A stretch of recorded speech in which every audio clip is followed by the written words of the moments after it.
casa noturna, boate, balada, lugar de má fama, com as portas abertas durante a noite, entra quem quiser. Porém, nessa noite, sem que eu esperasse, entrou uma dama.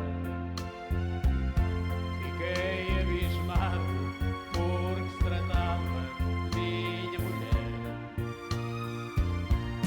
Ela se cansou de dormir sozinha, esperando por mim. Nessa noite resolveu dar fim à sua longa e maldita espera. Ela não quis mais para a vida de mulher honrada, se na verdade não adiantou nada ser mulher direita conforme ela era.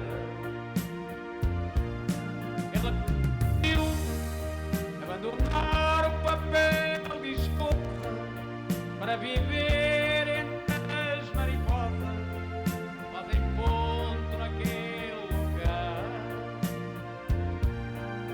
A minha vida, muito mais errante, agora continua. Transformei a esposa em mulher da rua, a mais nova dama do som de cristal.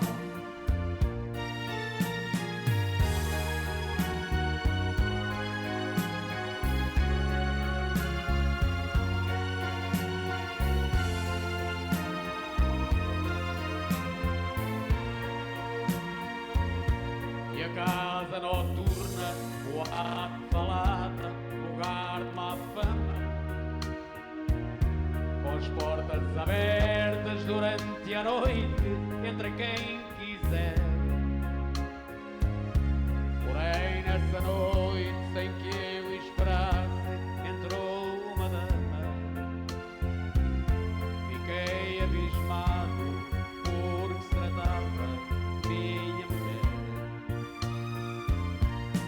Ela se cansou de dormir sozinha, esperando por mim, e nessa noite resolveu dar fim à sua longa e maldita espera. Ela não quis mais para a vida de mulher honrada, se na verdade não adiantou nada ser mulher direita conforme ela era. Ela decidiu abandonar o papel de esposa para viver entre as mariposas, fazem ponto naquele lugar. A minha vida, muito mais errante, agora continua.